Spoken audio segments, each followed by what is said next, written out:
Bonjour à tous. Pour profiter de cette balade entre les moulins à marée de Mordreuk et du Prat, vous allez devoir vous rendre à Pleudienne-sur-Rance. En vous garant sur le parking de l'ancien moulin de Mordreuk, vous pourrez facilement faire cette petite randonnée d'environ 6 km et revenir à votre point de départ, en ayant longé la Rance, le bassin de retenue du moulin du Prat, et traverser le village de la chapelle de Mordreuk. Mais avant de vous lancer, admirez déjà le paysage qui s'offre à vous. L'ancien moulin, bien entendu, mais aussi les vestiges de la digue du bassin de retenue d'eau et son alignement de poteaux, perchoir favori des oiseaux marins. Ensuite, dirigez-vous vers la cale. Vous aurez peut-être l'occasion de rencontrer les phoques qui y demeurent. Sinon, profitez de la vue sur le château du Péou, avec au loin le port de plaisance de Plouer-sur-Rance, qui lui aussi possède son ancien moulin à marée. Pour continuer la balade, et si la marée le permet, longez l'estran qui peut s'avérer glissant, et vous retrouverez le sentier très bien balisé.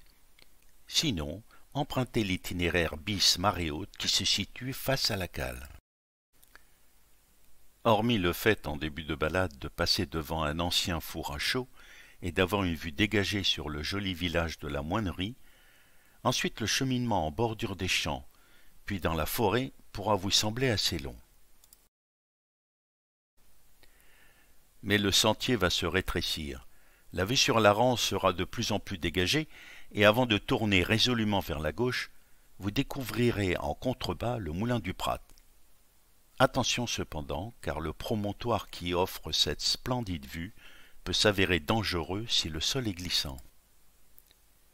Si vous désirez visiter le moulin, continuez le sentier jusqu'au mur du château de Quicourbe, qu'il faudra longer à droite en passant devant la fontaine ferrugineuse, et empruntez le petit pont pour aller admirer au plus près le moulin, entièrement rénové, et qui possède une machinerie en état de fonctionner.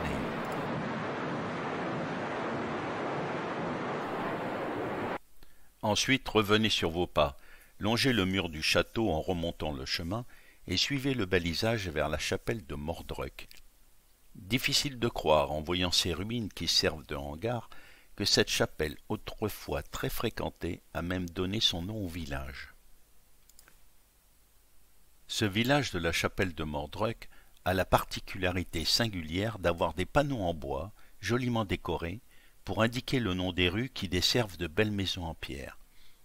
Ces anciennes habitations des paysans qui, pour faire vivre leur famille, délaissaient leurs champs l'hiver afin d'aller pêcher sur les bancs de Terre-Neuve. Afin de retrouver votre véhicule, deux options s'offrent à vous.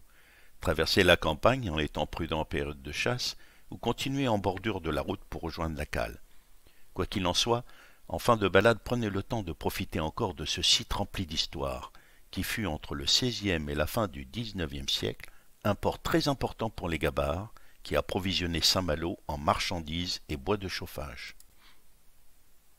Voilà, en espérant que cette vidéo vous ait donné l'envie de découvrir cette balade, prenez soin de vous et au mois prochain.